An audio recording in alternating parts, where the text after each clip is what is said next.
자, 이제 7교회를 마치고 이제 하늘보좌를 보여주셨어요. 그리고 하늘보좌를 봤으면 사람의 본분을 이제 알아야 되고 얼굴에 책임을 져야지 되고, 근데 이제 날마다 얼굴에 책임을 지는 게 참 어렵잖아요. 그래서 하나님께서 날마다 눈을 뜨면은 내가 보매야 하는 지침서를 이제 주시겠다는 것입니다. 주셨어요.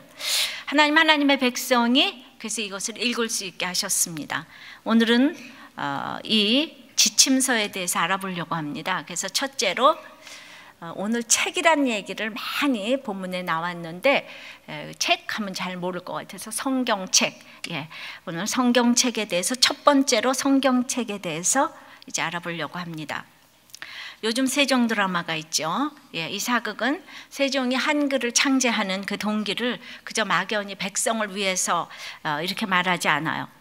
세종에게 확고한 동기부여를 하고 있는 이 똘복과 소희라는 이 캐릭터를 통해서 구체적인 이야기를 하고 있습니다.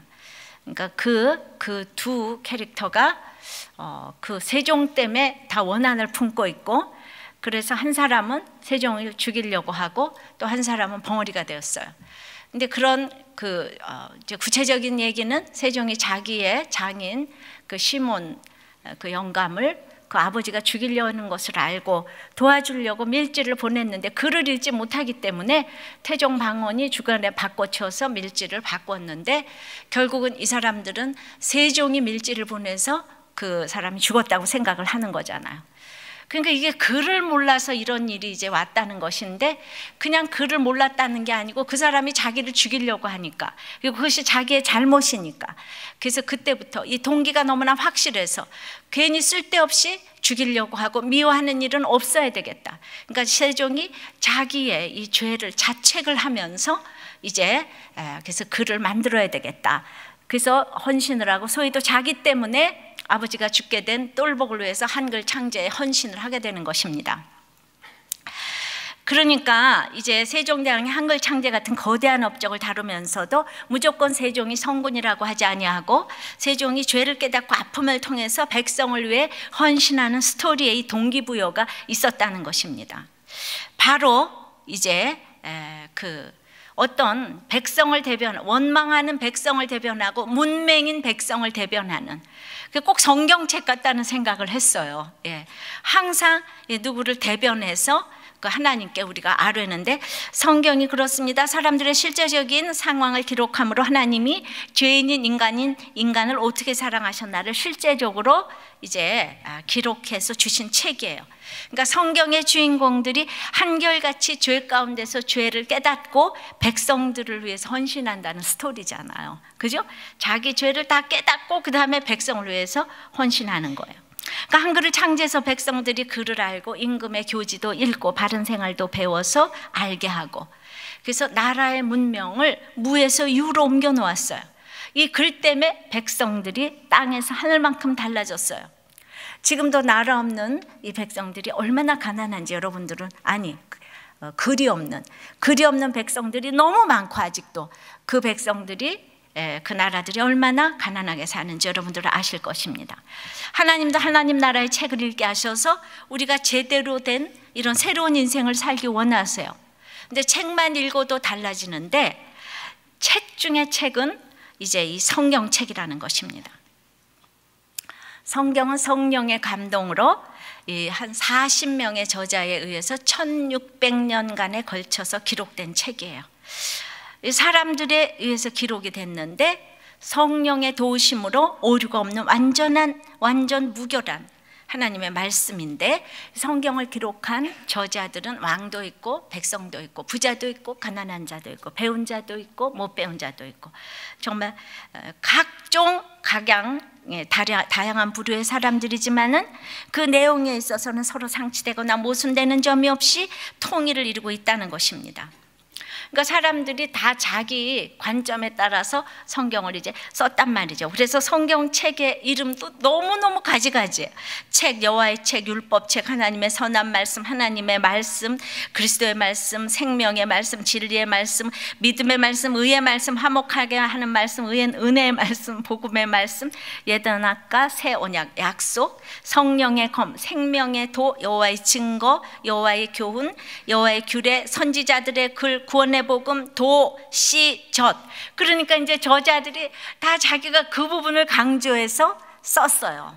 예. 그래서 명칭이 다 각자인데 오늘 계시록에서는 책이라 그랬죠. 책이라고 그랬지만은 이것이 하나도 모순되지 아니하고 상치되지 않는 것, 이게 놀라운 일이라는 거죠. 서로 살아온 배경이 다르는데 어쩜 이렇게 통일성을 이루고 있는지, 성경은 사람들 스스로, 한마디로 사람들 스스로 구원에 이를 수 없으며 오직 하나님의 아들 예수 그리스도만이 구세주이심을 확실히 증거하고 있는 책이라는 것이에요. 그러니까 이 성경을 통해서 구원을 못 받는다는 건 있을 수가 없다는 거예요. 너무도 확실한 증거이기 때문에. 자, R.C. 스프롤이라는 그 사람의 글에서 이제 한 예화를 읽어드리겠어요. 한 나그네가 이제 어느 농가의 문을 두드리고 일꾼으로 써달라고 그랬어요. 그래서 그 사람을 시험하기 위해서 시험 문제를 좀 몇 개 냈습니다. 처음에는 장작을 폐기했어요. 순식간에 일을 해냈습니다. 그 다음에는 밭갈이를 시켰어요. 이번에도 몇 시간 만에 끝났어요. 농부는 너무 기뻐가지고, 야, 현대판 헤라클레스가 우리 제발로 찾아왔구나. 그래가지고 세 번째 문제는 감자 더미를 주면서 여기서 상품과 하품을 골라내라고 그 일을 맡겼어요. 근데 그 다음에는 간감소식이에요. 너무나 오랜 시간이 지나도 안 오는 거예요. 그래서 헛간을 찾아갔어요. 왜 아직도 일이 안 끝났는가? 그래서 딱 보니까 상품이 1개가 달랑 있고 하품이 2개가 달랑 있는 거예요. 아니, 왜 아직까지 일을 이렇게 못했는가? 그랬더니 아주 그 농부가 난처한 표정으로 손을 털고 일어서면서 말했다는 거예요. 결정을 내린다는 게 너무 어렵네요. 상품과 하품의 결정을 내린다는 게 너무 어렵다는 거예요. 우리가 이제 주장을 뒷받침하는 증거가 부족하기에 믿기를 보류하는 것은 올바르고 지혜로운 대응이에요. 증거가 부실한데도 무조건 믿는다면 그건 맹신이죠. 그죠? 그것은 하나님을 높이는 행위가 아니에요.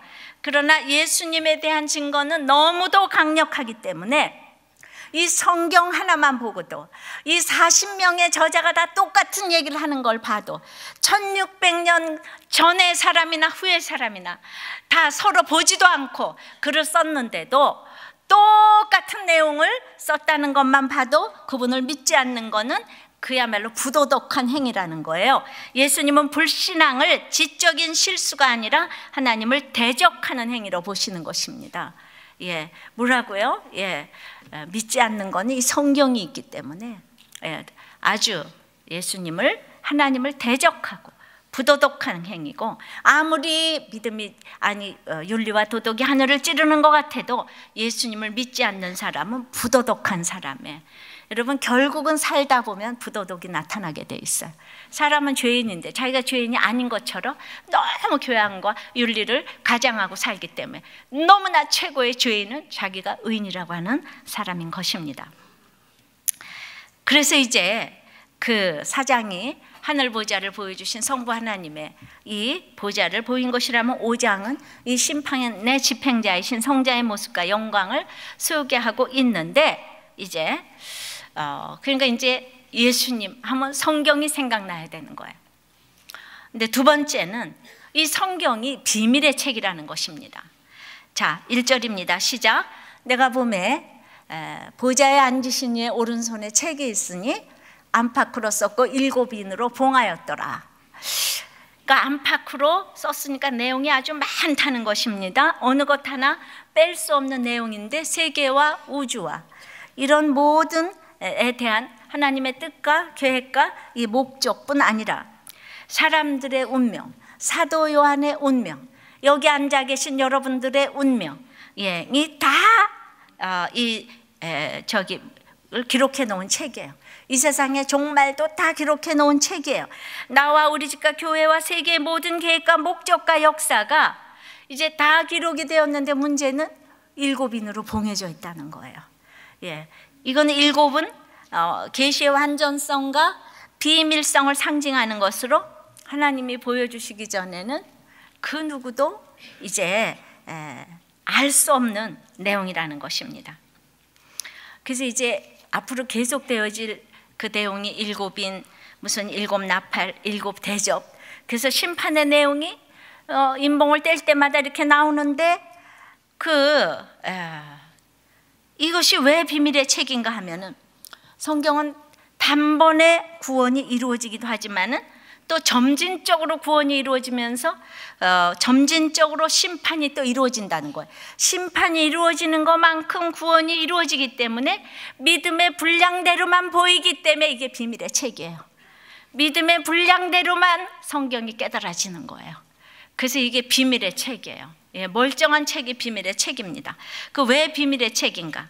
하늘의 보좌를 보고 지금 이제 사람의 본분, 성도의 본분을 다 하라 그랬는데 이때는 너무 핍박이 극심한 때인데 왜냐하면은 그 팍스 로마나 시대의 모든 길은 이제 로마로 통한다고 최고의 문명의 전성기를 지나고 있는 이 로마는 더 이상 목적이 없을 정도로 모든 것을 이루고 있는 것입니다. 근데 그리스도인들은 그 로마의 핍박의 현장에서 사자밥이 되어가고 있어요. 그런데 로마는 모든 것을 다 이루었다고 있는데 교회는 너무나 초라하고 교회에 오는 성도들도 망하고 힘들고 가난하고 노예 가족들의 부녀자 가족들의 주로 소수의 이런 교회의 이 성도들을 로마 사람들은 얼마나 비웃고 멸시하고 조롱을 했겠습니까? 좀 생각을 해보십시오. 그러니까 이 상황이 AD 313년에 기독교가 공인됐기 때문에 한 300년을 가야 될 것이기 때문에 하나님이 특단의 조치가 필요한 거예요. 이 사람한테 소망을 줘야 되는 거예요. 바울은 이제 복음을 부끄러워하지 않는다고 했는데 이 세상 사람들은 정말 복음을 부끄러워하는 거예요. 세상에 속한 사람들은 그래서 예수 믿는 게 너무 부끄러운 거예요. 그래서 예수만 믿으면 구원 얻는 것 같아도 자꾸 이 예수 믿는 이 초대교회 기독교인들이 예수님과 로마가 자꾸 비교가 되는 거예요. 십자가에서 죽으신 예수님이 나를 위해서 해주신 일이 자꾸 아무것도 없는 것처럼 이렇게 착각이 되는 거예요. 그래서 모두가 예수님을 믿으면서도 몸과 마음은 다 로마로 향하고 있는 거예요. 자꾸. 그래서 예수가 밥 먹여주냐가 공통 언어일 정도로 적극적으로 아니면 교묘하게 핍박하는 것이 이제 복음이에요. 예, 그렇게 복음을 적극적으로 아니면 교묘하게 다 핍박을 하고 있어요. 그럼 이럴 때 우리 하나님은 로마가 다가 아니다라는 것을 말씀하시고자 하는 거예요. 그렇게 그들이 문명의 극치를 이루고 있지만은 그들의 도덕과 윤리는 타락할 대로 타락하고 음란과 타락이 하늘을 찔러서 오죽하면 그렇게 공부를 많이 한 히브리 여자 중에 자기 며느리를 얻고자 하냐고 이렇게 핍박을 하고 있는 히브리 노예 중에서 로마 여인이 아니고 히브리 노예 중에서 자기 며느리를 얻고자 했다니까요. 사자밥이 되어가는 것을 보면서 저 사람들이 타협하지 아니하고 예수를 위해서 죽어가는구나 이걸 생각하면서 다 인정을 암암리하는 거예요. 자기 며느리는 이렇게 로마 사람 중에서 안 고른 것이에요. 그러니까 이런 하나님은 이런 로마를 반드시 망하게 하시겠다는 것입니다. 재앙으로 찾아오시겠다는 것이에요. 그러니까 로마가 즉 세상이 알아들을 언어를 쓰면 안 되는 것입니다. 네가 그렇게 지금 로마를 부러워하냐? 로마 반드시 망한다.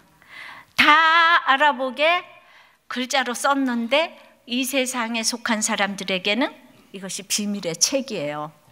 진짜 비밀이 아니고 다 알아보게 썼는데 세상에 속한 사람은 장님이 돼서 이거를 못 알아보는 거예요.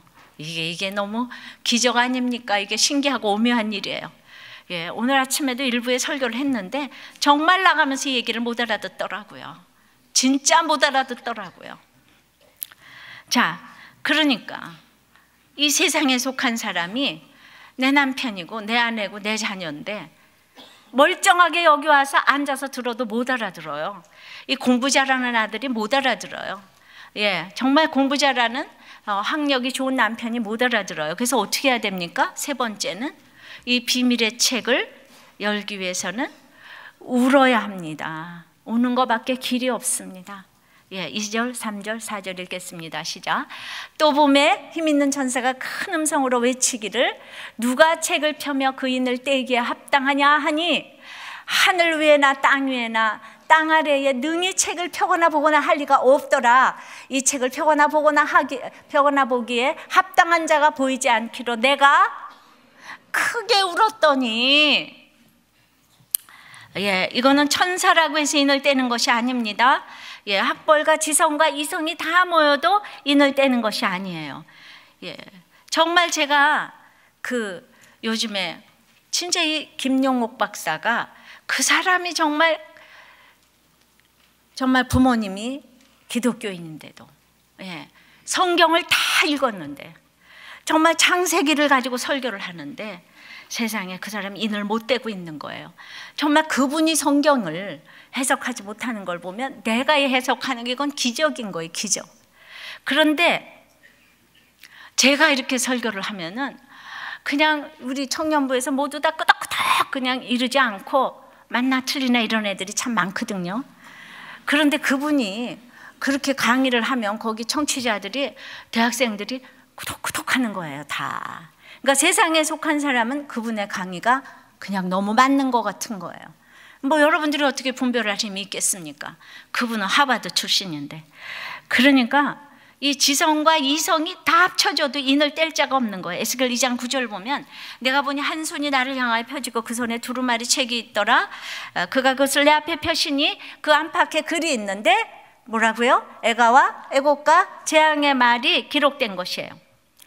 자, 이사야 29장 11절 12절도 아무도 읽을 수 없도록 봉인된 책에 대해서 언급을 합니다. 시편 139편 16절에도 시편 기자는 자신이 태어나기도 전에 이미 그 인생의 모든 날이 정해졌으니 주의 책에 다 기록이 되었다고 하는 거예요. 다시 쉽게 얘기를 하면은 이 구원받을 자 편에서 보면, 그러니까 그 이스라엘 입장에서 보면은 너무나도 이 성경이 꿀송이 같은 책인데요, 로마 입장에서 보면 성경은 재앙과 애곡과 재앙의 글이라는 거죠. 더 쉽게 말하면 믿는 자 편에서 보면 성경은 너무 꿀송이 같은 책이지만 지금 안 믿는 자 편에서 보면 성경은 애가와 애곡과 재앙의 글이에요. 아주 무서운 책인 거예요. 그래서 디모데후서 3장 16절을 보면 모든 성경은 하나님의 감동으로 된 것으로 교훈과 책망과 바르게 함과 의로 교육하기에 유익하니 이는 하나님의 사람으로 온전하게 하며 모든 선한 일을 행할 능력을 갖추게 온전케 하려 함이니라. 그러니까 성경이라는 것이요, 이렇게 보니까 이 유명한 성경 구절이잖아요. 디모데후서 3장 16절. 근데 성경은 우리를 위로하는 얘기가 한마디도 없고 교훈과 책망과 바르게 함과 의로 교육하는, 다 책망하는 거잖아요. 너 틀렸다, 너 틀렸다. 뭐예요? 교훈, 책망, 바르게 함, 이거 다 책망하는 거잖아요. 그러니까 안 믿는 자 편에서 보면 밤낮 야단만 치는 책인 거예요. 그럼 믿는 자 편에서 보면 그게 너무 감사한 책이에요. 그래서 꿀송이라 그래요. 그래서 우리를 너무 사랑해가지고, 예, 여러분 그렇게 성경은요 위로하는 책이 별로 없다니까요. 성경은요 위로하지 않는다니까요. 날마다 책망한다니까요. 그러니까 이렇게 너무 사랑, 위로 좋아하지 마시라니까요. 그러니까 인봉을 뗄 때마다 재앙이 일어나는 거예요. 그 얘기는 7인이 안 되니까 7 나팔이 오고 계속 재앙이 오는데 사실상 하나님의 사랑이라는 거예요. 지금이라도 돌아오라, 돌아와. 그런데 돌아오지는 않고 자꾸 무섭다고 하는 거예요. 그러니까 태국에 홍수가 일어나고 터키에 지진이 일어나고 세계 곳곳에 쿠데타가 일어나면 우리 하나님께로 돌아와야 되는데 우리의 얘기를 하고 아무도 생각하는 사람이 없는 거예요. 우리도 당할 수 있다는 이 생각을 해야지 되는데, 우리가 미국의 9.11 사태를 보면서 인간의 문명인 최고의 바벨탑이 저렇게 무너질 수 있구나, 그걸 봐야 되는 거예요. 쌍둥이 빌딩이 무너졌잖아요. 진짜 내가 미국의 화려 찬란한 문화라도 그걸 막을 수가 없는데 내가 무엇을 확신할 수가 있겠습니까? 그러니까 이 세상은 반드시 망한다는 거예요. 반드시 망하는 일이 이루어지게 하기 위해서 이제 7인으로 봉안책이 성부 하나님의 오른손에 딱 있다는 것을 밝히는 것입니다. 그런데 문제는 7인으로 봉해졌기 때문에 인봉을 뗄 자가 없잖아요. 세상은 망하는데 망한다고 이제 제대로 알려줄 자가 없다는 거예요. 박사도 못 알려주고 천재도, 나의 사랑하는 부모님도, 내 사랑하는 남편도, 아내도, 정말 그 애인도 이 세상이 망한다는 거 알려줄 자가 없어요. 그냥 다 무섭기만 해요. 그래서 여러분들 성경만 보면 기분이 나쁜 사람들은 정말 이 교회를 다니면서 성경을 못 읽고 그냥 구원받으면 천국 가면 되지, 이런 사람은, 그 사람은 아직 구원받으면요 그 나라의 말이 그리운 거예요. 사모가 되는 거예요. 구원받지 않았기 때문에 하나님 나라의 말이 막 지겨운 거예요. 그래서 웬 무서워, 계시록이 무서워, 이러는 사람들은 좀 구원을 점검을 해보셔야 되는 거예요. 그러니까 요한은 나팔 소리 같은 음성을 들었지만은 그 누구도 들을 수도 없고 들으려고 하지도 아니하고, 그러니 음성을, 이 서책을 어떻게 해야 읽게 하고 알게 하고 깨닫게 할까? 그런데 이것을 읽게 해줄 자가 없어서 크게 울었다 그랬어요. 요한도 자기 수준에서 안 깨달아지는 것이 울었어요. 근데 소아시아 7교회에서는 누가 깨달을 자입니까? 그러니까 십자가에서 죽으신 예수님이 나를 위해 해주신 것이 없는 것 같아서, 그래서 이 시대의 지성과 막 그냥 이성이 총망라되었어도 인을 뗄 자가 없는 것이에요. 울어야 돼요. 여러분도 같이 성경을 읽고 같이 슬퍼하고 기뻐할 수 없는 사람에게 어떻게 마음을 줄 수가 있겠어요? 예. 그러니까 그런 게 아직 안 되니까 불신 결혼을 하는 거예요. 내가 같이 성경을 읽고 같이 기뻐하고 같이 슬퍼해야 되는데 그게 안 되고도 여러분들이 로마 같은 사람과 동업을 하고 결혼을 하고 다 하는 거죠. 부부가 한 몸이라고 하는데 가치관이 되지 못합니다. 같은 가치관이 되지 못합니다.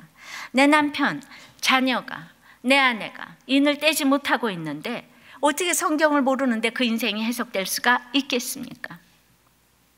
성경을 모르면 인생을 모르고 하나님의 생기가 들어가지 않으면 생명이 될 수가 없고 다 짐승이에요. 그러니까 우리는 그들에게 화를 낼 일이 아니에요. 그냥 울어야지 돼요. 그래서 지금 여기 와서도 교회 오기만 하면 그때부터 자장가다 그러면서 조는 사람이 있고, 덤덤하게 앉아있는 사람도 있고, 정말 요한의 통곡도 이해가 안 되고, 해석을 해줘서 너무 기뻐, 이것도 전혀 동참이 안 되는 성도들이 많아요. 이 굿뉴스, 이 기쁜 소식이 정말 전해지지 못하는 것 때문에 우리는 이거 좀 들었으면 좋겠는데 그냥 이 너무 안타까운 거예요. 그러니까 바로 눈앞에 구원의 길이 있는데 도달할 수 없는 이 정말 이것 때문에 절망의 눈물을 흘리는 거예요. 오늘 목자님 두 분이 부부가 막 일부 예배 끝나고 눈물을 흘리면서 나가셨는데 정말 강적 같은 아들을 하나 데리고 와가지고, 그래가지고 정말 이 아들이 이 구원의 눈앞에 바로 구원의 길이 있는데 오늘 이 얘기를 제가 했는데도 이 아들이 말씀이 하나도 안 들리는 거예요. 엄마가 나가서 막 울어요. 우리 아들 때문에. 근데 그 아들이 너무나 무표정한 얼굴로 나를 쳐다봅니다.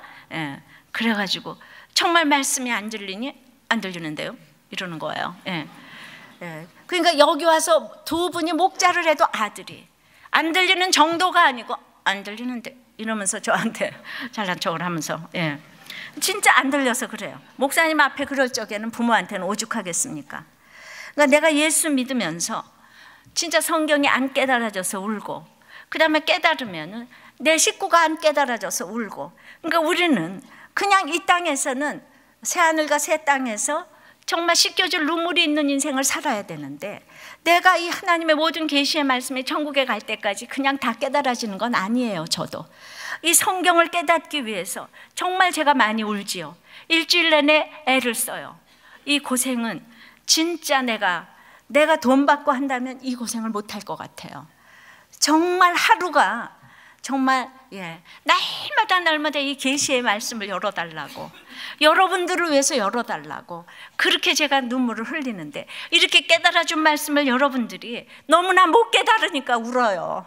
내가 얼마나 깨닫고 왔는데 여러분들이 너무 못 깨달으니까. 선생님 그렇게 아침에 설교를 다 듣고 안 들리는데요 이러니 내가 얼마나 안 들리는데요 이러니까, 예. 그래서 제가 눈물이 그치질 않아요. 여러분들, 이 땅에서는 이렇게 울어야 되는 거예요. 억울해서 울고 슬퍼서 울다가 그래도 교회 와서 울면 그 눈물이 구원의 눈물로 바뀌게 될 줄 믿습니다. 여러분도 한결같이 목사님은 왜 우냐 이렇게 조롱했던 분 오늘 이 성경 구절을 가지고 완전히 도장 찍었습니다. 목사님은 성경대로 우는 거다. 아셨어요? 그러니까 남자가 3번 우는 거야 평생에. 이러면서 유교적인 가치관 가지고 아직도 그냥 저를 조롱하면서 부인을 조롱해 가면서 울으셔야 돼요. 진짜 우리들 교회는 울어야 돼요. 울림교회로 이름을 바꿀까 봐. 울림교회. 그래서 이 땅에서 정말로 우리 엄마는 나 때문에 울었다. 우리 아버지는 나 때문에 울었다. 우리 목자님은 나 때문에 울었다. 이것이 기억나는 여러분들 되시기를 바랍니다. 그러니까 이제 이렇게 울었어요. 근데 울어도 안 돼요. 울어도 안 돼요. 그 어떻게 해야지 됩니까? 4번째는 그 우는 제일 중요한 이유는 비밀의 책을 여실 분은 그리스도밖에 없기 때문에 우는 거예요. 자, 뭐라고요? 비밀의 책을 여실 분은 그리스도밖에 없는 거예요. 그래서 그 그리스도를 2가지로 표현을 했어요. 첫째는 다윗의 지파, 유대 지파의 사자 다윗의 뿌리가 되시는 분인 거예요. 그 예수님이 열 수가 있어요. 5절입니다. 시작. 장로 중에 하나가 내게 말하되 울지 말라. 유대 지파의 사자 다윗의 뿌리가 이겼으니 이 책과 그 7인을 떼시리라 하더라. 할렐루야. 24장로 가운데 한 명이 도리어 요한을 위로하면서, 요한도 그러니까 지체가 있는 거잖아요. 24장로의 지체 위로하면서 그 책을 열 수 있는 위대한 분이 있는데 그는 이기는 자래요. 승리자래요. 모든 회방과 방해를 물리치고 이제 정말 큰 능력을 가진 자인데 그 사람은 이름이 유다 지파의 사자로 지금 불리는 거예요. 우리가 창세기 49장 8절에 보면은 그 유다야 너는 내 형제의 찬송이 될지라 내 손이 내 원수의 목을 잡을 것이며 내 아비의 아들들이 내 앞에 절하리로다 그랬잖아요. 유다는 찬양하다 고백하다는 뜻이 있습니다. 그러니까 늘 자기 죄를 고백하면서 솔직하게 나가니까 모두에게 찬송이 되는 것입니다. 한시도 하나님의 도움 없이는 살 수 없다고 생각하는 사람이 유다예요. 여러분들 유다는 아다시피 야곱의 12아들 중에 넷째 아들인데 시아버지하고 자기가 시아버지가 돼서 며느리하고 동침을 해서 아들 베레스를 낳은 사람이에요. 요셉하고는 비교도 안 되는 콩가루 집안의 찌질한 인생인데 하나님은 12아들 중에서 유다를 예수님의 조상으로 이제 이렇게 하셨어요. 그러니까 이제 창세기에 끝날 쯤 야곱이 자기는 이제 요셉인 줄 알고 걸어가요. 마음속으로는 유다지 하면서도 요셉이 훌륭해가지고, 근데 벌써 요셉은 총리가 되어가지고 목에 힘이 좀 들어갔을 것 같아요. 그러니까 좀 달라진 거예요. 사단의 목을 잡는 것은 총리가 아니에요. 사단의 목을 잡는 것은 오늘 유다 지파의 사자라고 그랬어요. 그러니까 솔직하게 자기 죄를 보고, 그 창세기에 자기 죄를 보고 그 며느리가 자기보다 옳도다 그걸 다 오픈해 놨다니까요. 그래서 제가 보니까 하여튼 이렇게 솔직하게 오픈하는 사람, 예수 안에서 오픈하는 사람, 이게 그 능력이 대단한 것 같아요. 우리들 교회 아이들이 지금 이렇게 책을 잘 보고 성경을 읽고 솔직하게 이렇게 면접을 솔직하게 이제 모든 것들을 얘기할 때에 그 마지막 당락이 늘 면접에 있는데 그 면접에서 이렇게 승리를 하는 것 같아요. 그래서 붙어요. 항상 솔직하게 얘기하는 걸 사람들은 그 사람을 진실되게 보더라고요. 그래서 면접에 너무너무 성공을 해서 붙을 수 없는 회사를 가고 붙을 수 없는 학교를 가고 그럽니다. 올해가 가기 전에. 그래서 면접이란 책을 하나 내려고 그래요. 어떻게 돼서 붙었나 이 사례 연구를 해가지고 발표를 좀 해보려고 합니다. 자, 9절에 유다는 사자 새끼로다. 내 아들아 너는 웅킨 것을 찢고 올라갔도다. 그의 엎드리고 웅크림이 숫사자 같고 암사자 같으니 누가 그를 범할 수 있으랴. 그러니까 유다는 이렇게 솔직하게 하고 조용히 있는 것 같아도 사자 새끼의 주권과 용기가 있는 거예요. 담대함이 있는 거예요. 어떤 웅킨 것도 찢고 올라갈 수 있는 용기가 있고 어떤 어려운 것도 이제 해결할 수 있는 힘이 있고 웅크리고 있어도 범할 사람이 없는 거예요. 옛날에는 무섭고 두려운 것이 많았는데 이렇게 찌질한 거 모두 오픈하고 나니까 저한테 얼마나 용기가 생겼는지 몰라요.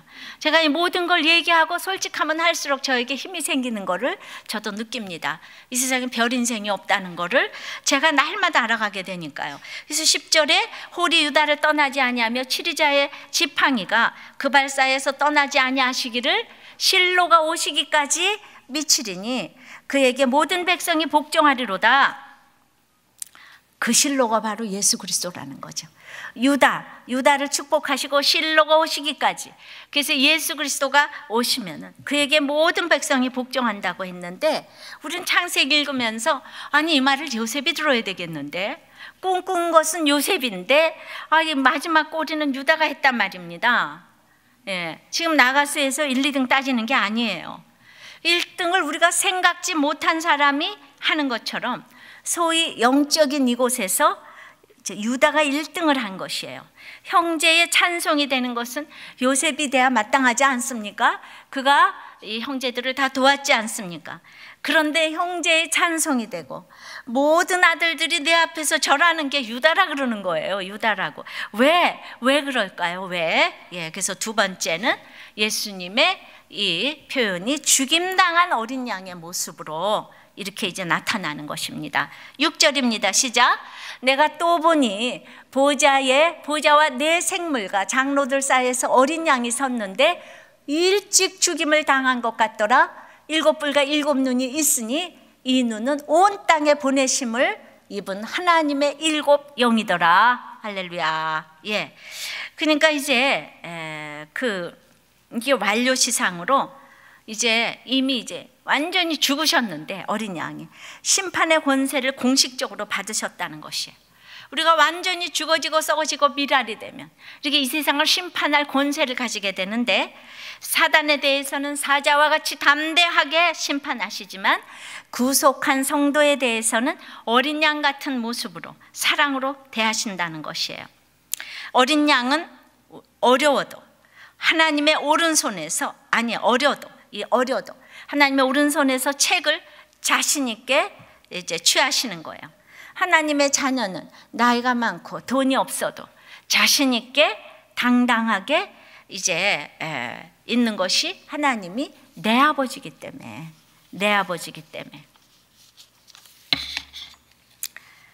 그래서 요한은 울었지만은 예수님은 겸손히 죽임을 당한 거예요.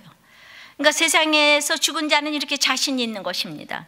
여기서 요한과 예수님은 인간과 어떤 그 예수님으로 적용을 할 때, 요한이 그렇게 울어도 12사도 중에 하나였지만은 인간과 하나님은 너무나도 엄청난 차이가 있는 것을 오늘 보여주지 않습니까? 요한은 통곡하고 울었지만은 어린 양으로 이제 죽임당하신 예수님은 거기 서 계셨잖아요. 우리가 예수를 믿는 것은 내가 신분이 달라지는 것입니다.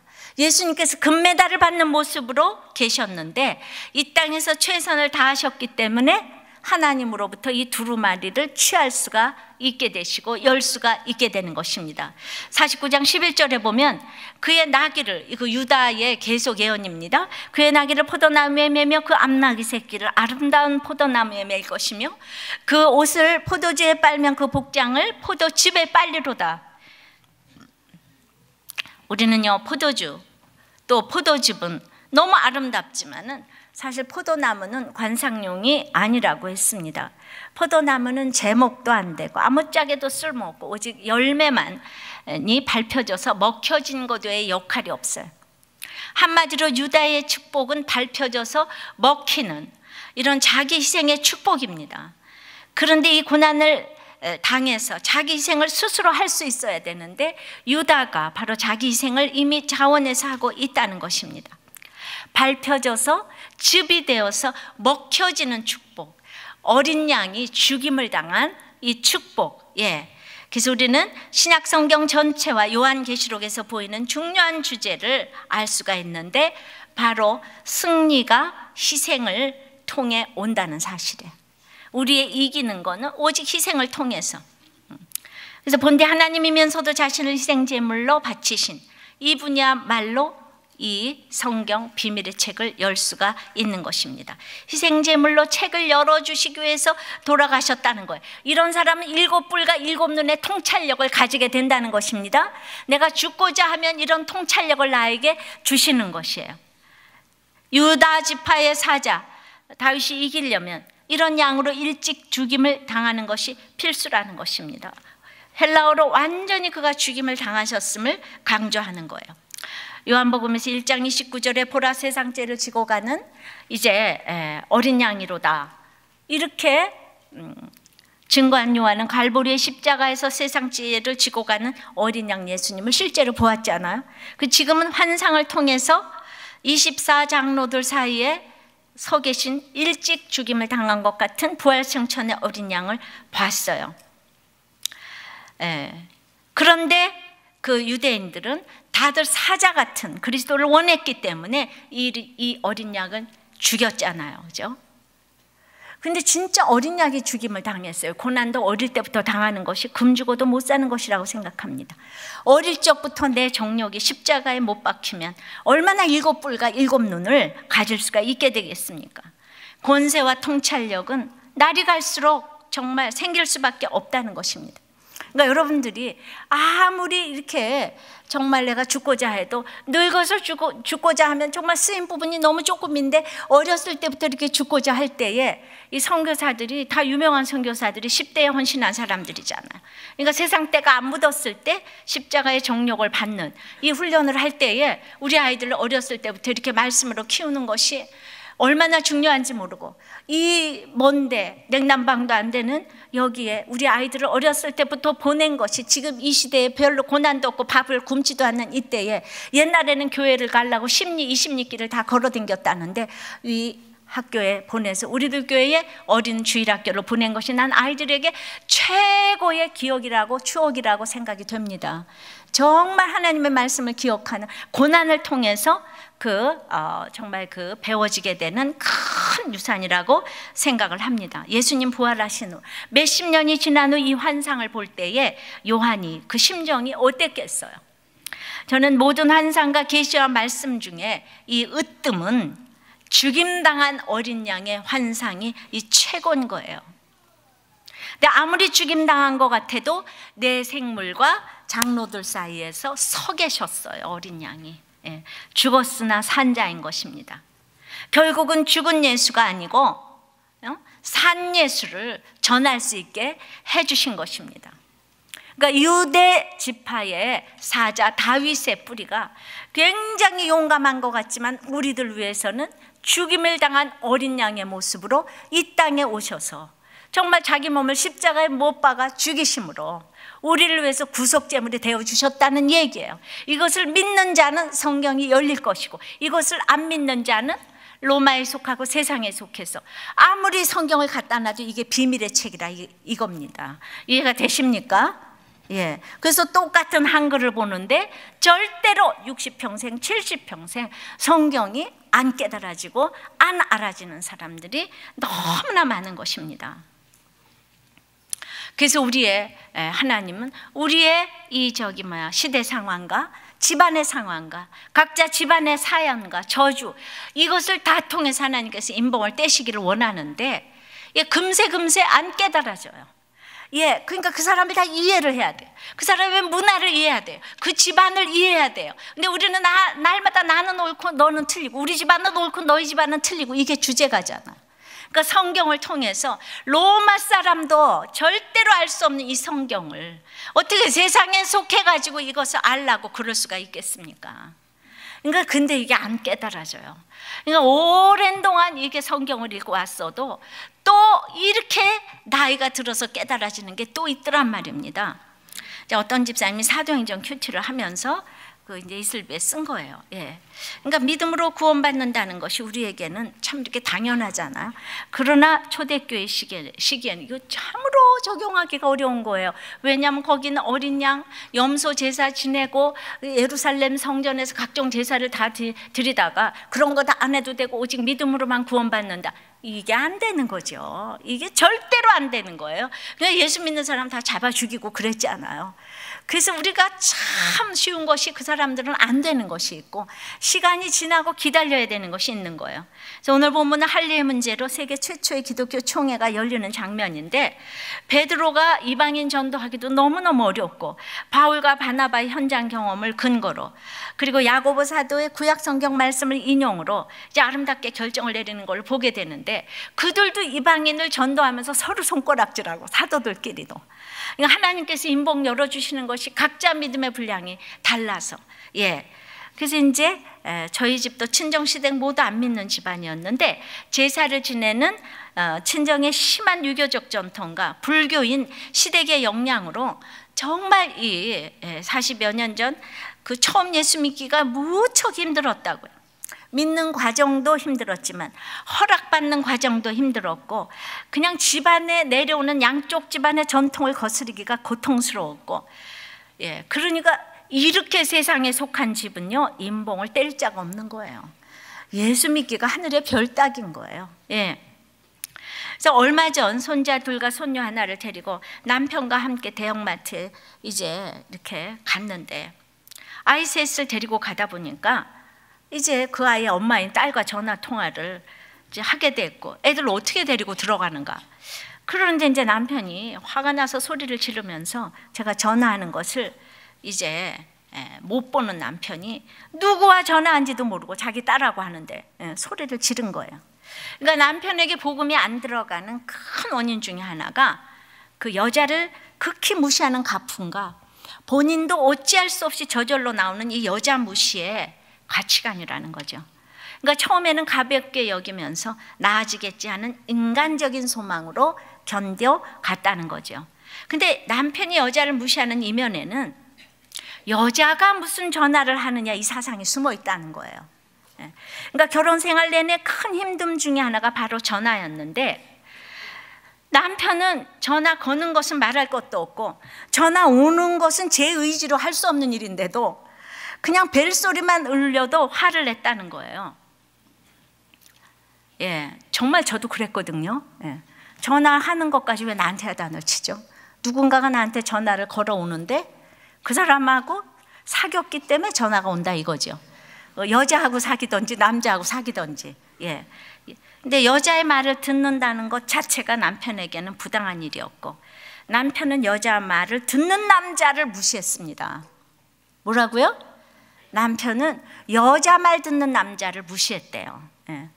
그러니까 이런 것은 너무도 고통스러운 일인데 저는 그 남편 앞에서 그것을 너무나 대수롭지 않게 여기고 그리고 밖에서는 이렇게 교회를 다니고 성경을 열심히 가르치고 그리고 안에서는 그걸 당연한 일로 여기고 이렇게 비굴한 모습이 몸의 배인자로 살았던 이 나의 모습이 생각나서 참으로 하나님께 죄송하고 남편에게 미안한 마음이 들었단 말입니다.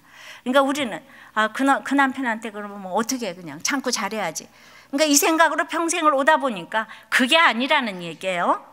남편을 고치는 것이 무너진 장막을 다시 짓는 것이 아니라 우리 가정이 특별한 시대 상황에 영향을 받았다는 것을 인정을 하고 남편을 구속사적으로 보는 것이 이제 퇴락한 것을 중수하는 것이라 이제 깨달아진다는 것입니다.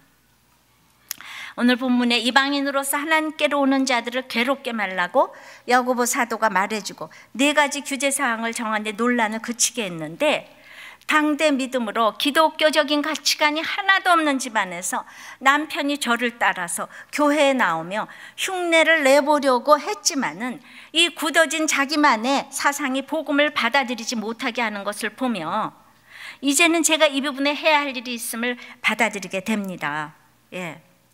그렇게 여자 무시하는 분이 글쎄 여자 목사 교회 왔어요. 호호호.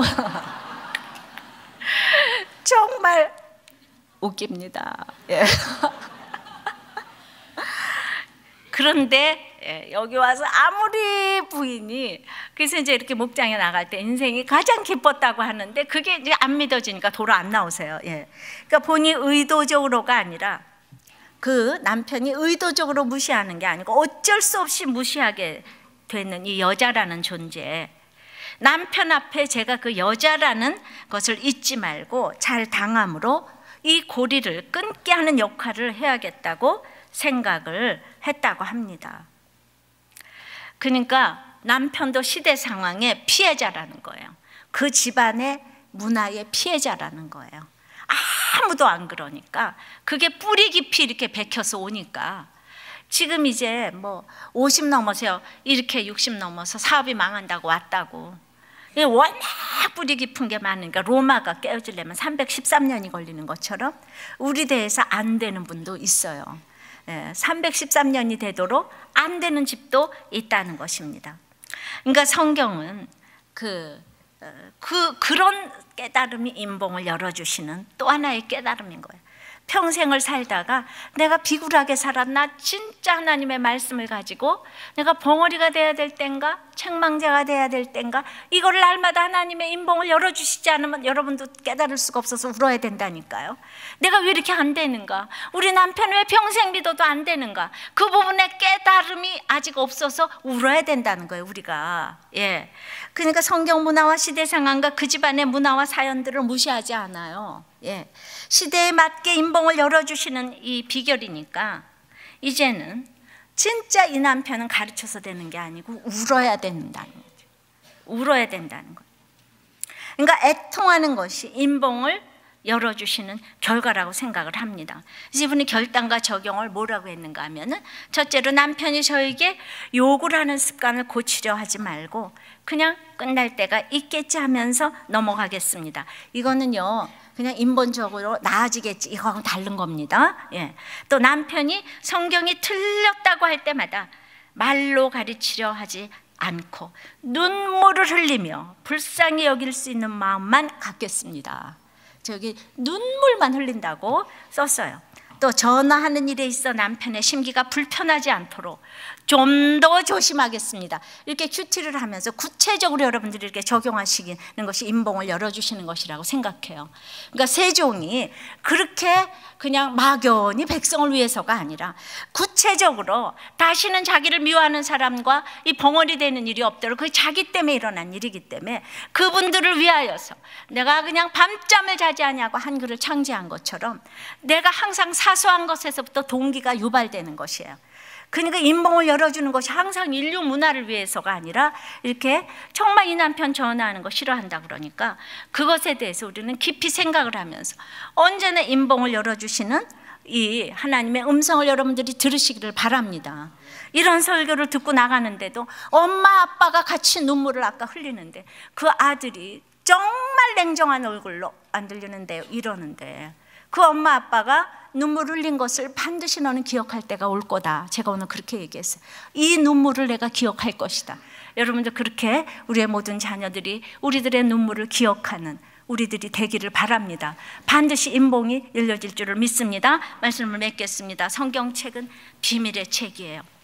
몰라서가 아니고 열자가 없어서 울어야 하는 책인데 오직 유대지파의 사자 다윗의 뿌리가 이제 열고 일찍 죽임을 당한 어린 양이 열 수 있다고 하니까 희생만이 말씀을 이해할 수 있고 내 인생의 종말까지 알 수 있게 되는 것이에요. 주님 때문에 희생하는 사람은 내 인생의 종말을 알아서 두려운 것이 하나도 없는 것입니다. 안 믿으면 우리의 갈 곳이 지옥밖에 더 있겠습니까? 그것을 인봉을 떼서 알게 되니까 저절로 나의 연약함과 죄를 보게 되니까 십자가를 지고 나뿐만 아니라 다른 사람까지 구원으로 이끌고 가는 역사가 일어나게 될 줄을 믿습니다. 찬양하고 기도하겠습니다. 우리 말씀을 마음에 깊이 새기면서 나의 사랑하는 책 함께 찬양드리겠습니다.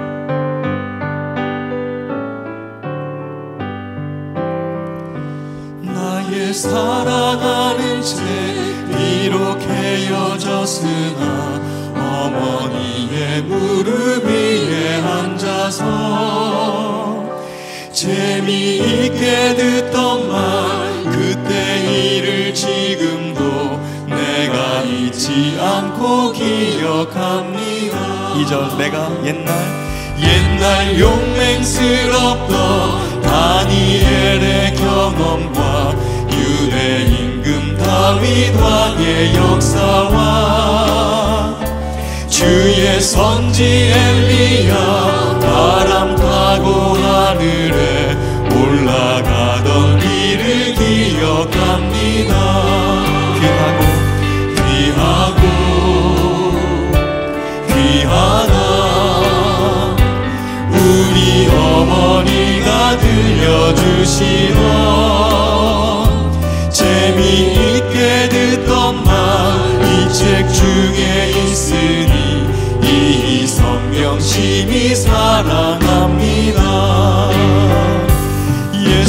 세상 계실 때 많은 고난 당하고 십자가에 달려 죽임 당하니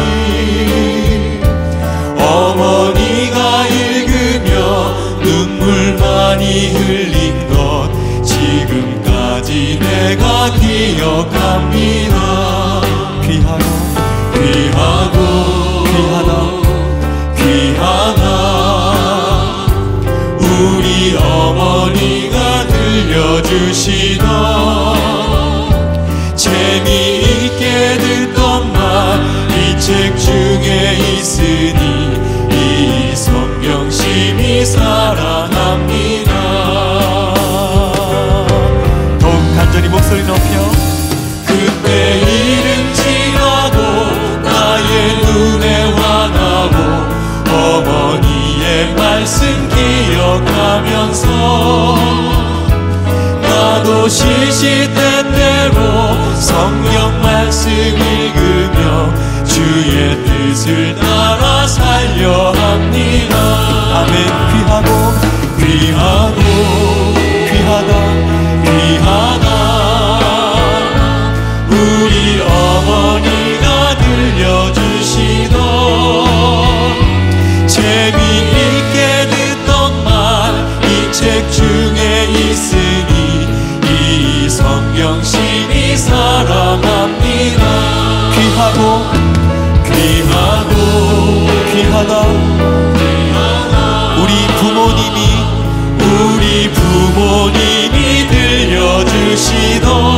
들려주시던 재미있게 듣던 말 이 책 중에 있으니 이 성경 심히 사랑합니다. 이 성경 심히 사랑합니다. 이 성경 심히 사랑합니다. 여러분들 각 시기마다 인봉을 떼주시는 것이 다르기 때문에 우리 모든 식구들이 아직도 말씀이 안 들어가는 것은 내가 아직도 인봉을 떼지 못하는 것이 있는 것입니다. 정말 세종이 자기의 이 죄를 보고 자기의 연약함을 보고 한글을 창제했듯이 정말 우리도 구원이 안 되는 나의 식구들이 정말 인봉을 떼기 위해서는 나도 아직 깨달아지지 않은 그 말씀 때문에 이렇게 내가 힘들어한다는 것을 생각하면서 나도 나의 믿음 때문에 울어야 되고 우리의 모든 식구들의 이 믿음을 위하여서 애가와 애곡과 재앙의 글이 되지 않도록 주님 우리 식구들에게 말씀이 들어갈 수 있도록 다 같이 기도하겠습니다. 아버지 하나님, 안 믿는 자 편에서 보면 이 성경이 애가와 애곡과 재앙의 글이라고 하는데 주님 우리 옆에 사람들이 아예 모르면 핍박을 안 하지만은 조금 이제 알면은 이 성경이 적용하기는 싫고 그래서 무섭고 그래서 그것을 거꾸로 핍박을 하고 조롱하고 멸시하는 그 형태로 나오는 것은 정말 아직도 안 믿는 자 편에 서 있다는 것을 우리가 알았습니다. 그런데 오늘 이 모든 인류와 백성을 위해서 사도 요한이 울었던 것처럼 나는 이제 깨닫고 그래도 좋은데 나의 어떤 부분이 안 깨달아져서 내 옆에 식구들이 아직도 저렇게 애가와 애곡과 재앙의 글로만 보는가를 생각할 때에 로마가 그렇게 핍박을 해줄수록 이스라엘이 거룩해져 간 것처럼 주님, 저도 아직 안 깨달아지는 부분이 있어서 울 수밖에 없습니다.